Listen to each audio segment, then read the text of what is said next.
father's love, a son who disappoints, even rebels against his father. Family relationships are sometimes messy. Often there's admiration between fathers and their children. Sometimes there's distance. In some families, relationships between fathers and their children last for decades. In others, fathers leave even before their children are born. Sometimes it is the children who rebel and run off. Welcome to Father's Day in the modern world. Contemporary storytellers love to relate idealized tales of wonderful, loving fathers. Well, think of the Father of the Bride movies with Steve Martin. Or Sheriff Andy Taylor of the Andy Griffith Show was voted by one survey as the most loved father in television history. And it's followed by a few others on which we might agree. Tim Taylor in Home Improvement, played by Tim Allen. Danny Tanner in Full House, played by Bob Saget. Steve Douglas as played by Fred McMurray in My Three Sons. I'm going back a few decades there. Mike Brady of The Blended Family, The Brady Bunch, played by Robert Reed.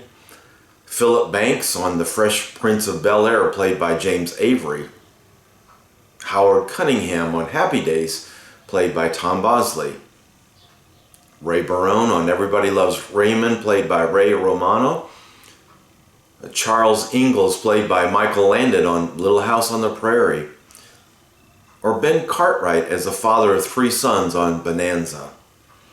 I could go on and on about mostly wonderful dads that are portrayed in these favorite television sitcoms.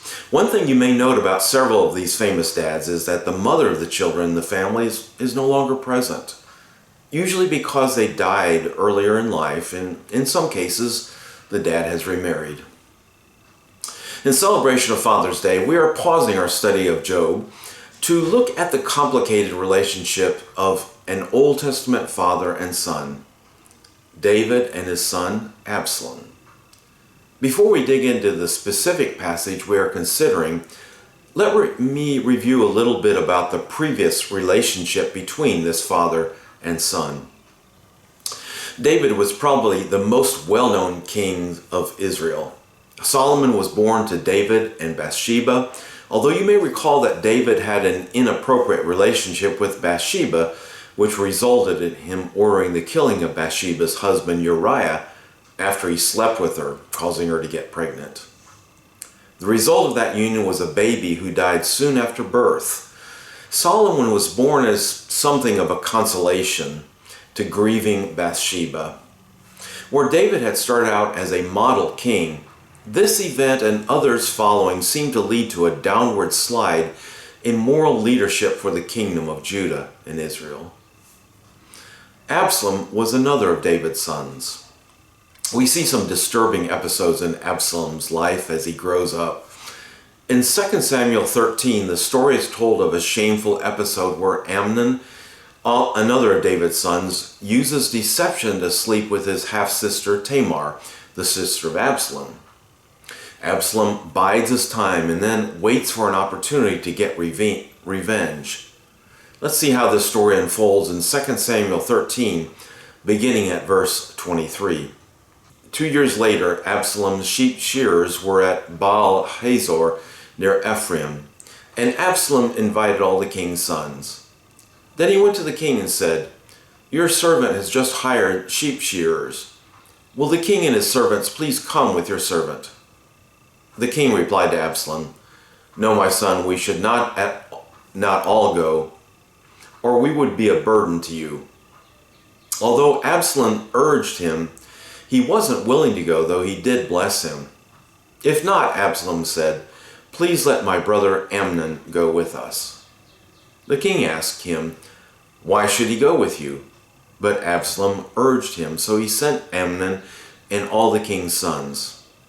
Now Absalom commanded his young men, "Watch Amnon until he is in a good mood from the wine.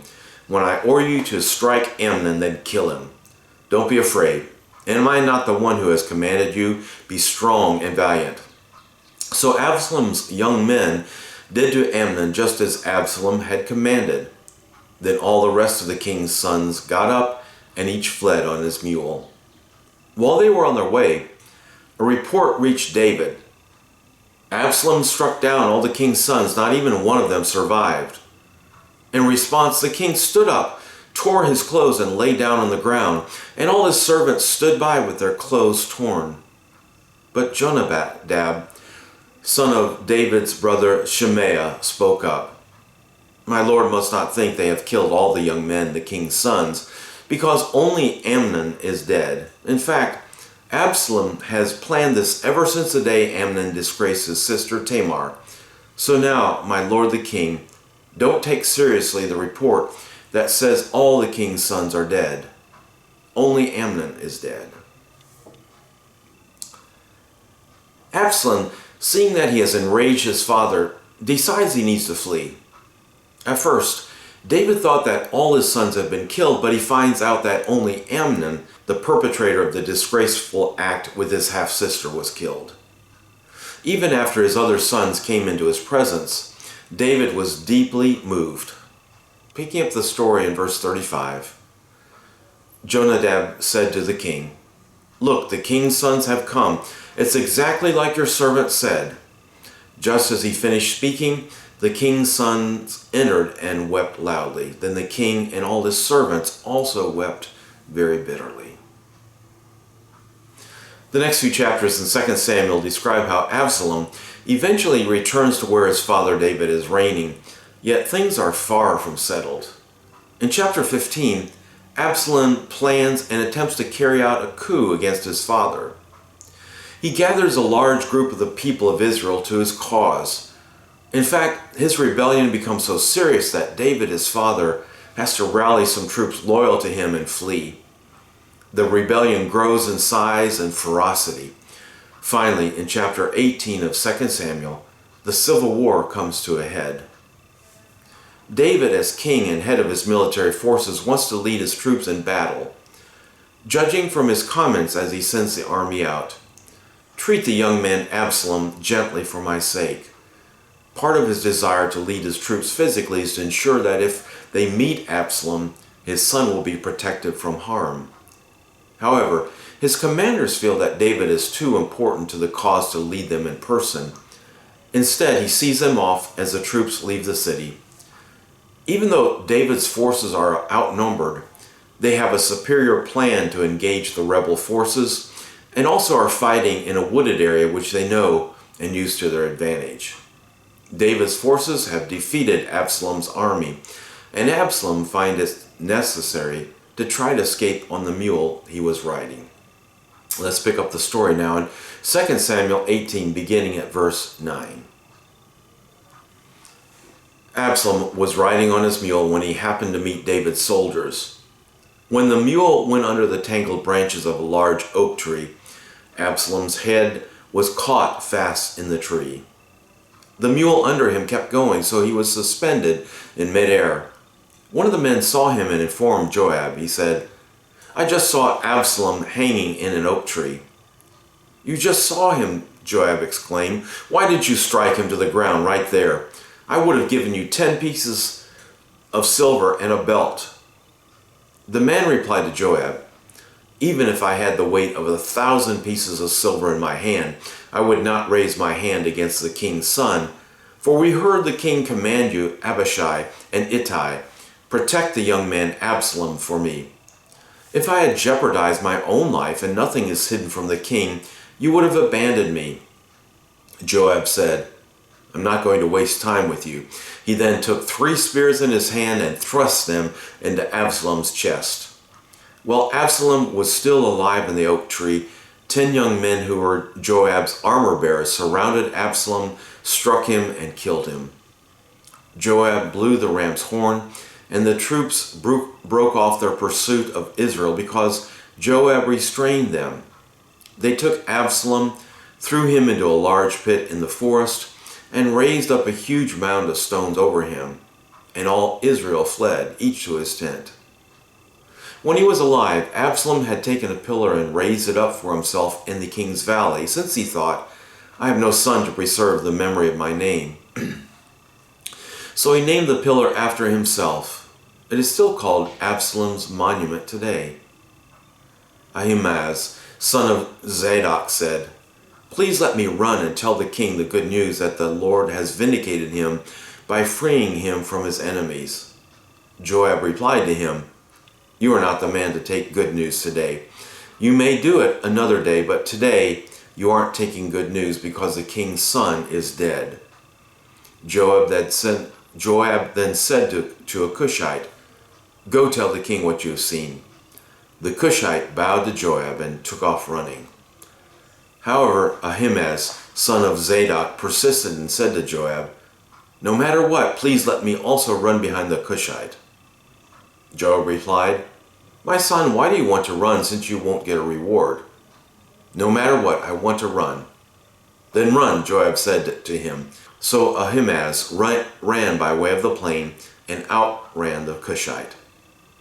David was sitting between the city gates when the watchman went up to the roof of the city gate and over to the wall. The watchman looked out and saw a man running alone. He called out and told the king. The king said, "If he's alone, he bears good news." As the first runner came closer, the watchman saw another man running.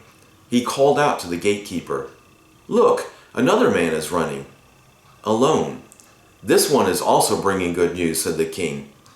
The watchman said, "The way the first man runs looks to me like the way Ahimaaz, son of Zadok, runs." "This is a good man. He comes with good news," the king commented. Ahimaaz called out to the king, "All is well," and paid homage to the king with his face to the ground. He continued, "Blessed be the Lord your God. He delivered up the men who rebelled against my lord the king." The king asked, "Is the young man Absalom all right?" Ahimaaz replied, "When Joab sent the king's servant and your servant, I saw a big disturbance, but I don't know what it was." The king said, "Move aside and stand here." So he stood to one side. Just then the Cushite came and said, "May my lord the king hear the good news. The Lord has vindicated you today by freeing you from all who rise against you." The king asked the Cushite, "Is the young man Absalom all right?" The Cushite replied, "I wish that the enemies of my lord the king, along with all who rise up against you with evil intent, would become like that young man." The king was deeply moved and went up to the chamber above the city gate and wept. As he walked, he cried, "My son Absalom! My son Absalom! If only I had died instead of you! Absalom, my son, my son!"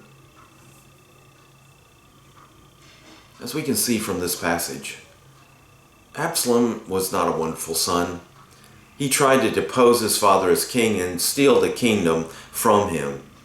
He might have been glad to see his father dead as a result of the fighting, yet notice the love and concern that David showed for this wayward son. When the news came to him that his son had been killed, even though he asked his forces to preserve his son's life, David was devastated. In these last few verses I read, we hear the absolute grief in his father's voice. My son Absalom, if only I had died instead of you. Absalom, my son, my son." Did Absalom deserve this kind of devotion? No, yet that was the heart of his father, to love a child even when that child goes wrong. This is also the kind of father love we celebrate on this Father's Day. We won't read the next few verses of the beginning of chapter 19, but we see in these verses that David's grief that he poured out over Absalom's death almost caused his own loyal forces to complain about David's reaction. Joab, David's general, realizes that David's grief is causing a problem in his own camp. In verses 5 through 8 of chapter 19 is Joab's advice to David. Then Joab went into the house to the king and said, "Today you have shamed all your soldiers, those who saved your life, as well as your sons, your wives, and your concubines, by loving your enemies and hating those who love you. Today you have made it clear that the commanders and soldiers mean nothing to you. In fact, today I know that if Absalom were alive and all of us were dead, it would be fine with you. Now get up, go out and encourage your soldiers. For I swear by the Lord that if you don't go out, not a man will remain with you tonight. This will be worse for you than all the trouble that has come to you from your youth until now." So the king got up and sat in the city gate, and all the people were told, "Look, the king is sitting in the city gate." Then they all came into the king's presence. It was time for David to get things right with the troops who had remained loyal to him through the rebellion. So David finally acknowledged all that they had done for him. He had to tamp down his own need to grieve for his son so that he could continue ruling his kingdom. As we draw this study to a conclusion today, let me note some principles that we should consider. These principles are for both fathers and children. First, a father should acknowledge his child's need for love and affirmation. David provides us with a model for how fathers should relate to their children. He had every right to despise his son, especially after Absalom actively tried to snatch the kingdom away from him. Yet we saw that he remained faithful in his love and concern for his son. It is not always easy to love wayward children, but God can help you obtain the kind of love that is strong and never-ending. 2. Children should make every effort to maintain a healthy and loving relationship with their father. In the same way that children sometimes go off on tangents to do their own thing, dads sometimes also decide they don't want to put any effort into maintaining a relationship with their children. Yet that doesn't mean that the children can just forget their fathers. Sometimes fathers are hard to love, but once again, God can help us love our fathers, even in those times when they are not particularly loving or lovable toward us. 3. Children without a known or absent earthly father can relate to both surrogate earthly fathers as well as their heavenly Father for the love they need. We know it happens too often. Fathers are there for conception and then they bug out, never to be seen again. Or fathers sometimes are killed or die early deaths, leaving their children without an earthly father to love them and care for them. In those situations when this happens, children can latch onto a surrogate father, someone who may not be a biological father, but who provides loving care and concern for that child, just like a biological father could provide. But even in those cases where even a surrogate father can't be found, many children without biological fathers find that they can have an enhanced relationship with their Father in heaven. That Father can love them with a love that never ends and can provide for them in a miraculous way. The Christian faith is about adopting God as our Father, even when we have loving relationships with our earthly fathers. When we come to faith through a relationship with Christ, we are welcomed into the heavenly family where love is eternal and strong. If you've not experienced that kind of love, you can do so today by confessing your sins and accepting God's love and grace into your life.